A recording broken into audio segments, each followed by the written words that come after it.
marriage, but a great marriage. And so I just was, in thinking about this and preparing for this, I just thought of 3 things I wish someone would have told me in my younger married days.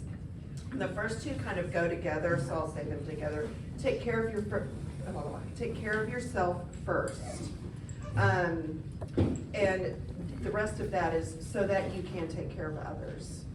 But taking care of yourself first is super important, and then doing your work. And a lot of that is emotional work. And then the third is to be honest. Be honest with yourself, with God, and with your spouse. So, so be honest. So. I'm Sherry Norwood. My husband Rob and I have been married for 28 years, and we have 8. I was like 6. No, we have 8 children, ranging age from 26 to 16, and 1 son-in-law and a daughter-in-law coming in June. So that's exciting. And then we also have a baby that's in heaven, and we have our youngest daughter has a physical disability, and so we've dealt with disability and raising a child too. And then I was thinking about this, and I know when you hear people talk about your marriage, their marriage, you may be like, oh wow, I wish my husband did that. Or I would encourage you to listen today that your marriage is your marriage. The person God has put you with is the person God has put you with, and they may have different strengths. They probably have different strengths than my husband does, and you have different strengths than I do.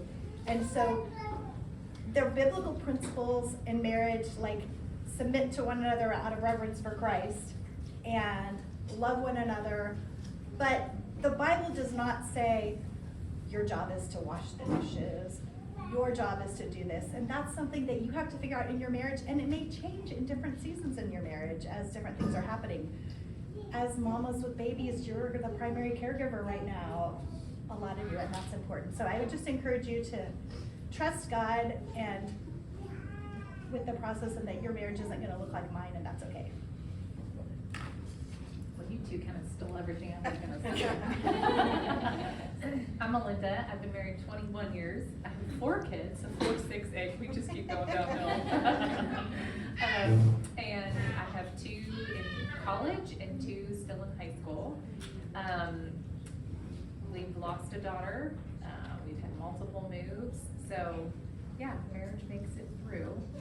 And hopefully you guys will come away just encouraged.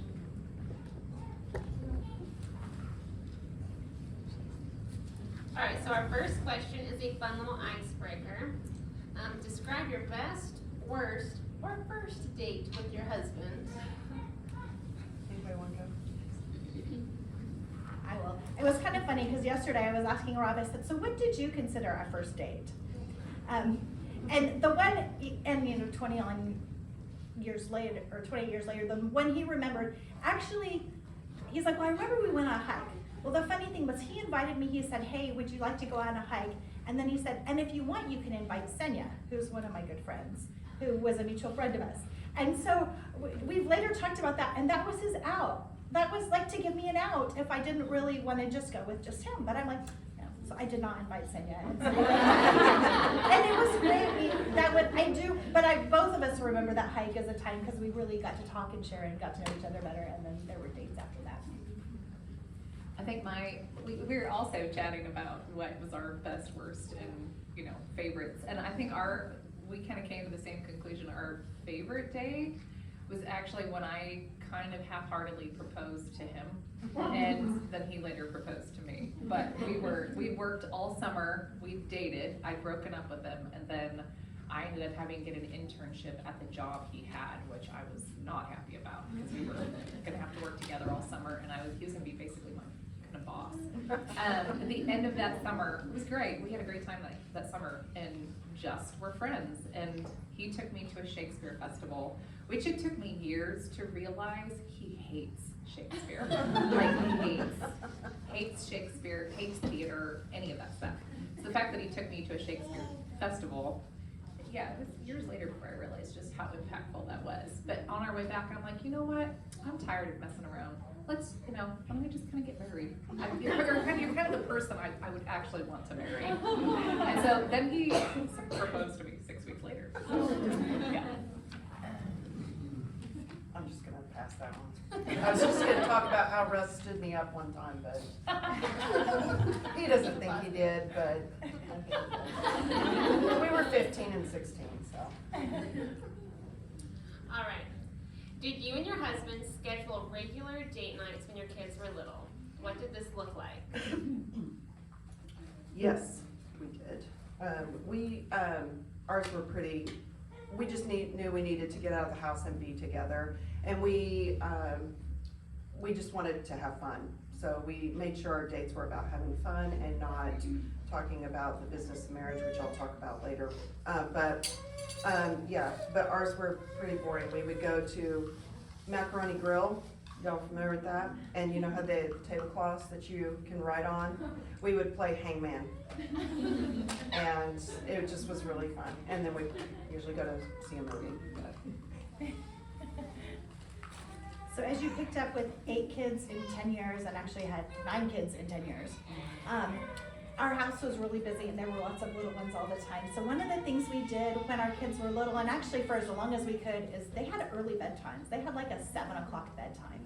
And we put them to bed, but then every so often when it was gonna be date night, we would like feed them boxed macaroni and cheese or something like really simple and put them to bed a little bit early, and then we would cook something else. I think there was like a boxed chicken cordon bleu that we would like put in the oven and heat for us. And then we would play games. We collected 2-person games. And we tried to do things that we could do at home because there wasn't money in the budget to go out to eat or to pay a babysitter or whatever. And so we did a lot of dates at home. We did go out sometimes, but we did a lot of planning a date night at home and connecting, and even just that early bedtime gave us a time, I think this probably goes into another question, but to touch base and connect after the day. In fact, I commented, I was like, man, I miss those days when the kids were in bed early, because now it's, 9 o'clock, getting later, getting close to 10, and kid comes in and sits down on the couch and starts talking, because that's when teenagers talk. And if teenagers are ready to talk, that's when you have to listen, because when you ask questions is not when they're ready to talk. Well, we did not prioritize date time in the beginning, and that was a mistake, like huge mistake. We had a baby within 9 months of getting married, and then had another baby a year later. And Luke worked night shifts at the children's shelter. And so we were in total survival mode. And if I could go back and do it again, I would do breakfast together, or I would do lunch together, or carve something out every week. Because in all honesty, by 10 years, we hated each other. We were divorce level. And I really look back and the fun was gone fairly quick. And we didn't prioritize fun. We had family nearby that could have watched the kids. And we were like, pull it up by our bootstraps and we can do this on our own. You can't. So prioritize. If your husband works night shift, do something together every week. Whether it is putting them to bed early, that wasn't possible for us because he left for work at 4 o'clock and got home at 1 a.m. So get creative, but I would be militant about it because you will quickly lose your marriage. Yeah, I'm just gonna add, no, I'm gonna wait. I know. All right, so if you haven't read the chapter, the author goes into 2 definitions of love, which I'm going to read real quick so that you have the context for this question. If you're like me and you like to follow along, it's on page 135, like the second paragraph. First, there's love as a feeling. This is the meaning we use the most, though it is really just selfishness disguised as love. This is the kind of love that says, I love you because of how you make me feel. But if this is what love means, then really we love someone only because of what we get out of it. Love as a feeling is conditional and is predicated on a sense of individual freedom. I'll love you as long as it makes me happy, but then I'm free to leave. The second use is totally different. That is love as a promise or covenant love. Covenant love is completely the opposite of love as a feeling. Covenant love says, I love you despite of what it costs me. So, our third question is, how do you practice covenant love in your marriage? How did you demonstrate love isn't just a feeling to your kids? Or do you demonstrate love isn't just a feeling to your kids? Okay. For us, covenant love is showing up. Showing up when it's difficult, because showing up when it's easy is easy. Showing up when it's difficult. Staying when we could have not stayed. We had similar experience. There were several times in our marriage where the option of divorce was a serious possibility. And to choose to stay is what covenant love is, because that's not about the feelings. What I thought when I read through that was that it almost acts like it's an or, and I see this as an and. I feel like covenant love sets you up and is a bridge to feelings. Covenant love inspires vulnerability, authenticity, and then that, when you have that in a marriage, then the feelings come. And so I don't think it's an or, I think it's an and for that, so. I think too, just the definition of covenant love, like when we were married, divorce was not an option. And I do wanna say a caveat off to the side here too, that I think it's important whenever we talk about marriage in a Christian setting, that abuse is never okay in marriage. Emotional or spiritual or physical abuse is never okay. And if that's happening in marriage, don't let anybody tell you that you have to submit to that. So just put that out there, get professional help if that's happening in your marriage. But that we're committed to each other. And when I asked Rob, I said, well, what does covenant look like in our marriage? And when he says, how do you show that to our kids? He's like, I think they've seen it a lot with Sarah. And our youngest daughter has spent a lot of time in the hospital. And she was in the NICU for 5.5 weeks, and was in the hospital a lot of other times since then. But like one of the things for me that I like, I was at the NICU the whole time, and it was in Little Rock. And so Rob would come home on the weekday, and then he would come down onto Little Rock on the weekends. And there are times that he would come down when she was inpatient, like neither of us would stay at the hospital when she was in NICU, but later, I would be in the hospital all the time, and he would come and stay overnight in the hospital with her so I could go sleep in a real bed in a house. And I think that's just an example, and I think our kids have seen that it's not convenient to care. I mean, even as you care for your kids, it's not convenient to get up in the middle of the night when your baby's hungry. But you do it because you're committed to that. And I would add to that, because we had very similar situations. A couple of our kids spent a lot of time in Children's Hospital, weeks and months on end, and trying to have other kids at home and one of you at the hospital at all times was very, very challenging, 4 hours apart. And so, again, if the load is all on one person, that falls apart. And so with us, it was very, very helpful. This was post-marriage counseling, post-sorting a lot of our junk out. Just serving each other. Again, being a full servant to each other. What does that person need? What do the kids need? And by then we were dating again. And so even in the hospital, we would try and sneak away if it was just to the atrium or taking a walk around the block. Yeah. And the second part of that question was how did you demonstrate to your kids? For us, it was being honest with them about the struggles that we had in our marriage. Our kids know that I had an affair early in our marriage, and that Russ had one about 13 years into our marriage. And obviously we didn't tell them at the time, but as they were age appropriate, we shared the things that we struggled with, and that the covenant that we had to stay and work hard. And all of them at one point or another have come to us and said how much they appreciate us being honest and not hiding things from them, so that they know marriage is hard, and it's not always pretty, and it's messy, and that you can still work through things, so. All right, number 4, the chapter talks about parenting check-ins to make sure mom and dad know what is going on with the kids and how they should respond. What did this look like for you? What did you and your husband do when you disagreed about a particular parenting issue?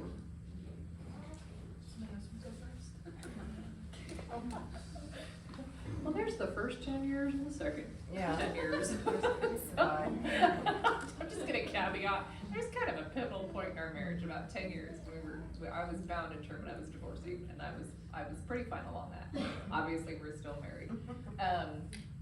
The parenting check-ins it didn't happen. I don't know what we were thinking when we got married. We thought it would be a breeze, obviously. It was not. Communication was like non-existent, whatever. I thought we thought we could just live on love. That does not work. Now, when the kids hit, they were upper 10, 8, 9, 10. Well, actually, I think it was 4, 6, 8, and 10 is when it was kind of that pivotal point.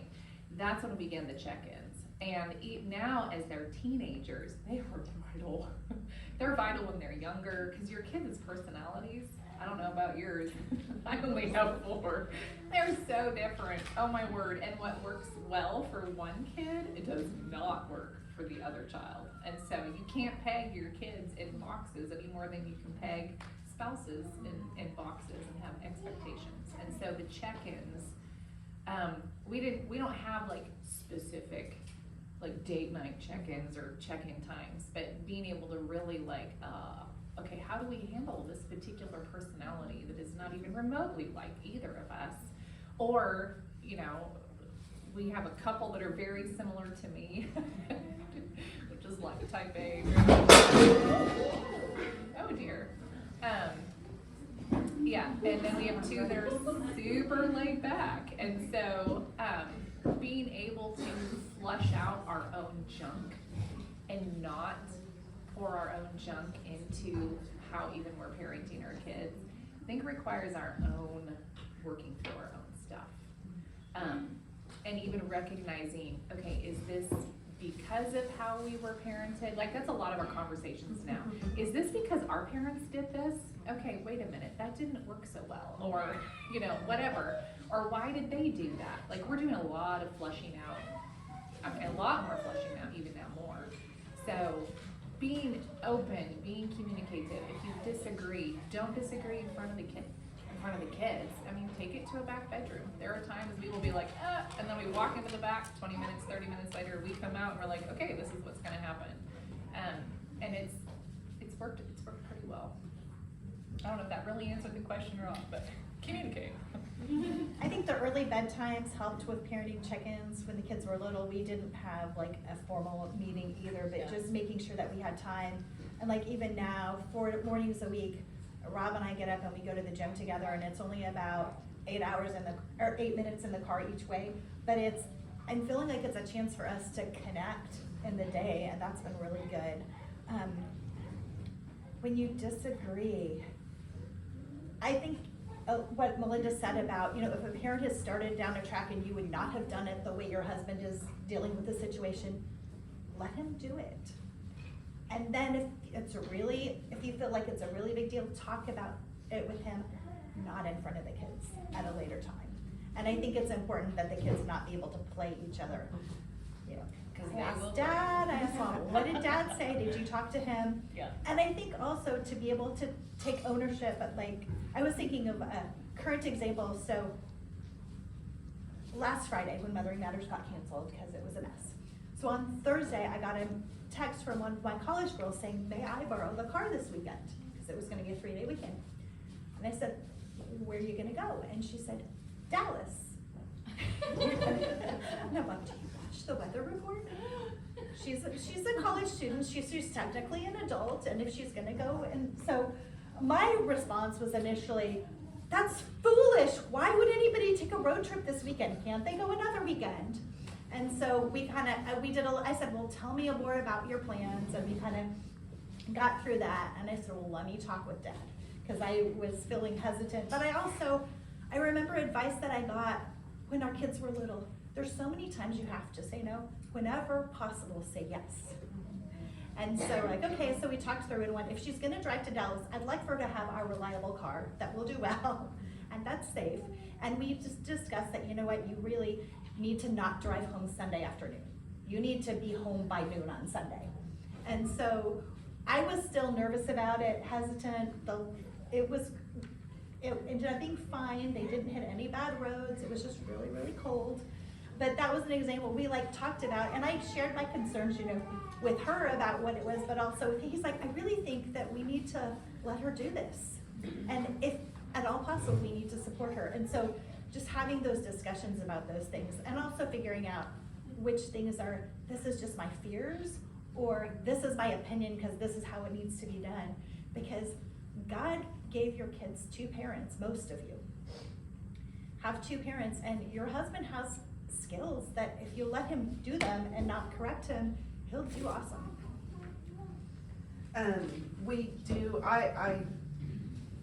We were also like Luke and Melinda as far as we had the first 15 years, which were, whew, and then the last 25 years have been recovering from those first 15 years, which is, it's been great.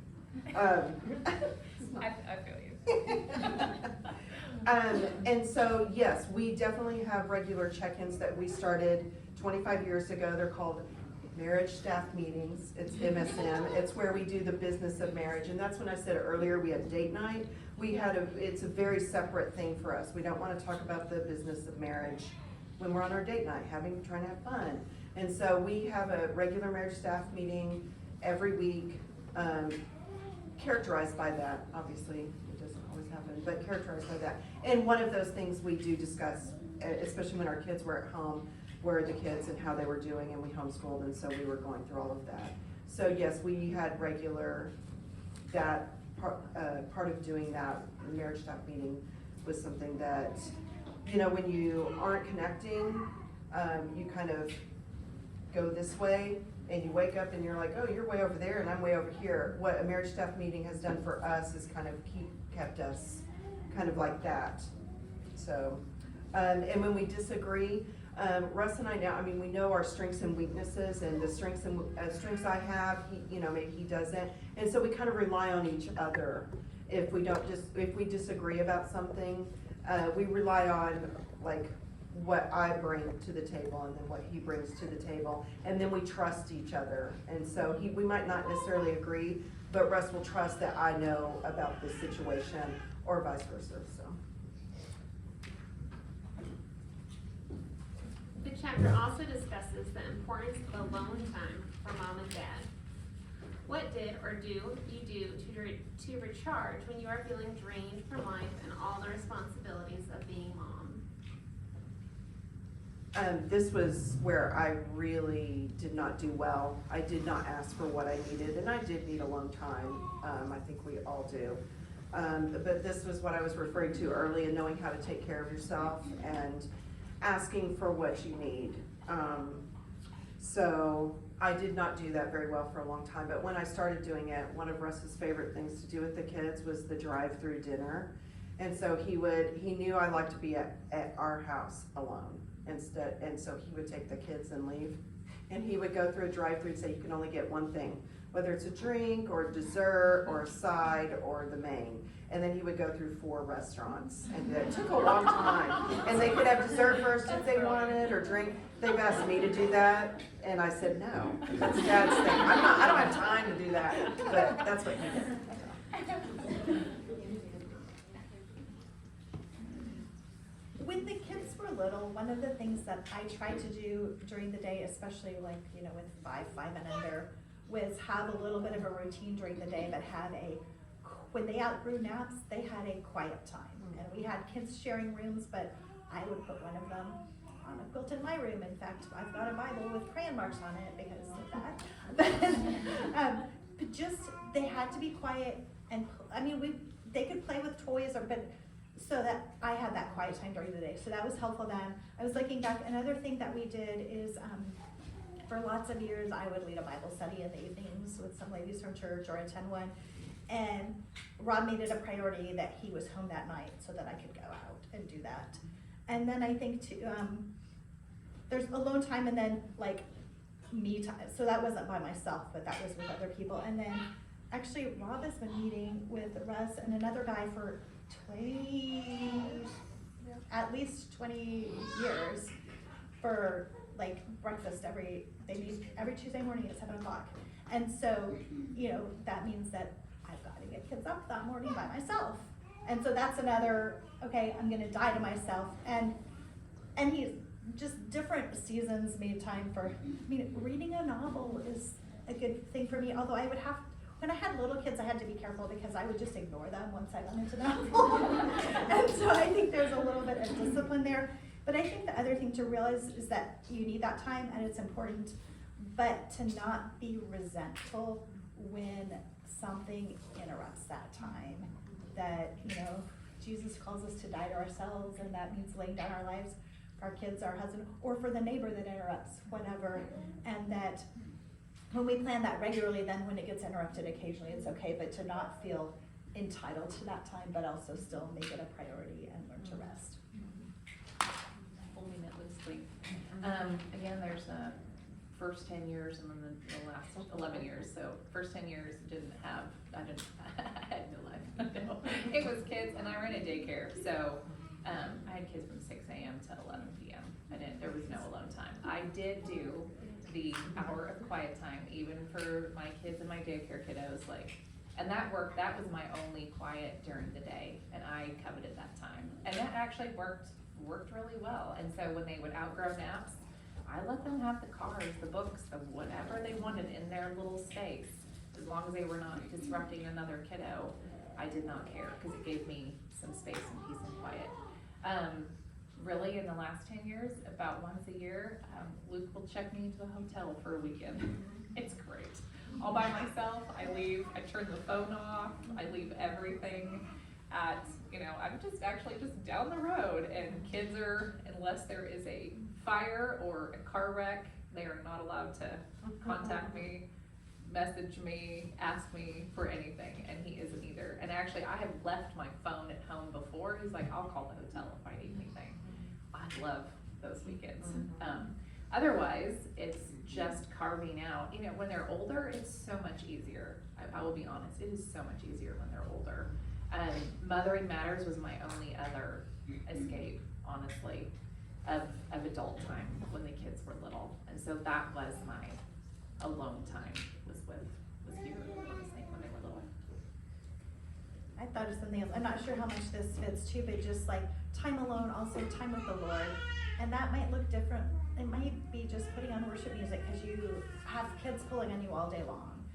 But as we lean on Him, then we are less demanding of other people around us.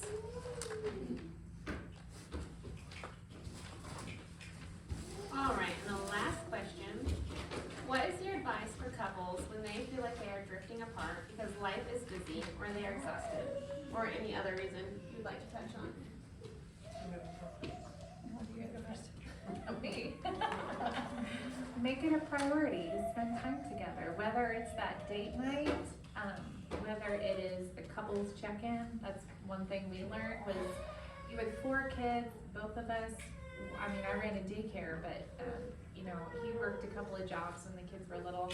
So we did marriage counseling, and the once a week check-ins was like, oh, just looking at your calendar together to know what the other person is actually doing was hugely revolutionary for us. So simple. And so we still okay, and we don't sit down and carve out a whole hour, but we're on Sundays, that's because Luke's trucking now, and he's gone most of the week. Sundays, he's like, okay, what do you have going on? Where am I gonna be at in the US, whether it's up in actually Canada or Montana or southern Texas border. So I'll know where he's gonna be at, and this week I had a horrible case of vertigo, and my car battery went totally dead. I didn't know what to do, so you know, being able to get a hold of him was huge, cause sometimes he's out of cell range, and then him just knowing what my calendar looks like, cause it is, every season is so different, but he gets bored on the truck and just wants to call and talk, and I'm in the middle of meetings. I'm like, can you look at the calendar, and, you know, I'm in a meeting right now. So we put a lot on a Google Calendar now, so he knows not to call me when I've got a consult that I'm doing. And just some of that, just the basic communication, you know, I don't know why we didn't learn that before, but it has revolutionized just that simple, like, this is what, it's just a respect of each other, and it was revolutionary for us. My first thought was seek wise counsel. Marriage is hard. We're under the impression, I think, that if we did it right, or that it'd be easy. And there's just no formula for easy in marriage. And for Russ and I, in our experience, we had what we call train wrecks in our life that forced us to make decisions about how we were gonna move forward. What a lot of people experience is they don't have the train wrecks, and they look up one day and say, I don't even know you, and I don't even like you, because they haven't had that like big issue that forced them to make a decision. And it's the I would say that was us. yeah. So I can't think of what the name of this is, but the quote is, if you aren't seeking intimacy, then you are naturally drifting towards isolation. So it's like our relationship with Father. If we are not seeking Father and spending time with him, putting ourselves in places to hear from him, then we will naturally drift towards isolation from him. It's the same with every relationship. And it's especially important to know with your spouse. If you are not working towards intimacy, and I'm not talking about sex, I'm talking about emotional, spiritual, like knowing each other and being known, that. If you are not working on that, you will naturally drift towards isolation. And that's when you wake up. And so I think counseling is a great thing. I think a mentor couple, I think you yourself, even if your husband won't, you take care of yourself and you do your work.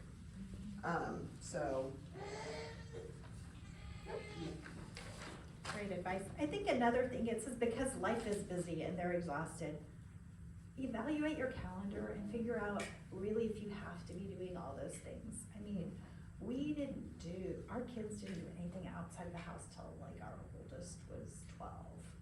I mean, we did a lot, which helped with the schedule.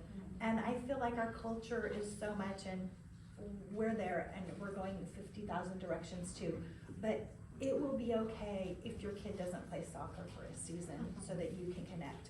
It will be okay if you don't do all the things.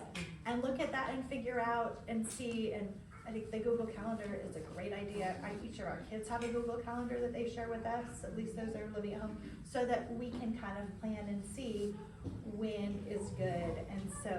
And then also ask yourself, what can I do? Am I making this a priority, or am I so busy with doing all the things? And back to, you said not about sex, but make sure you schedule that too if you have to. And make time for that, because it is important.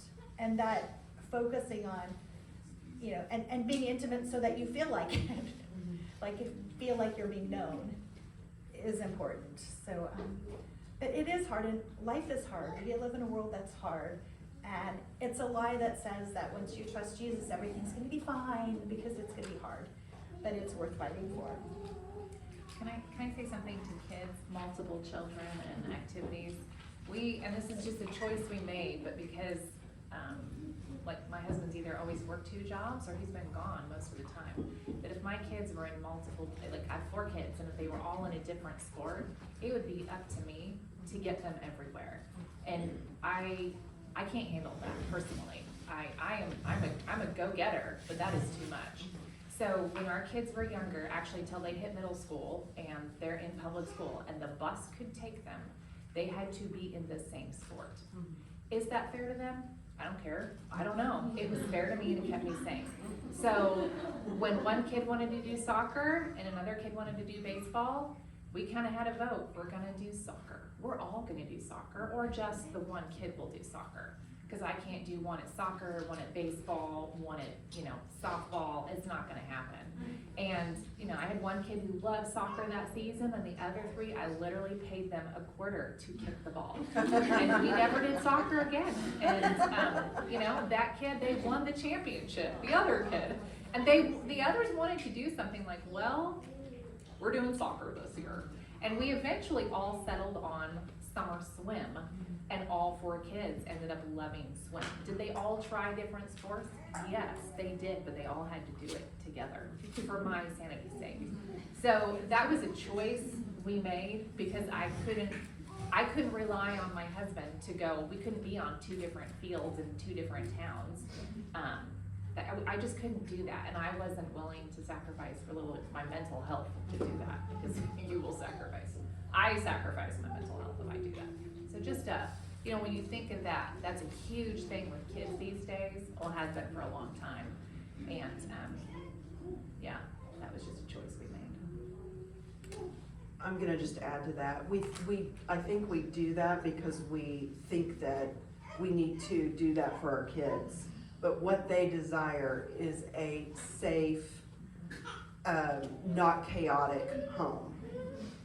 And that's what we did with our kids too, was we did one sport. One kid was in one sport, or maybe 2 if they were in the same sport. Not all 6 of mine were ever, except for swimming, because they could all go at the same time. They can all go swim at the same, yeah. But anyway, it's just, we're not trying to please our little children. So. Well, that is all the questions. And thank you so much, ladies. I feel like I know all of you so much better now.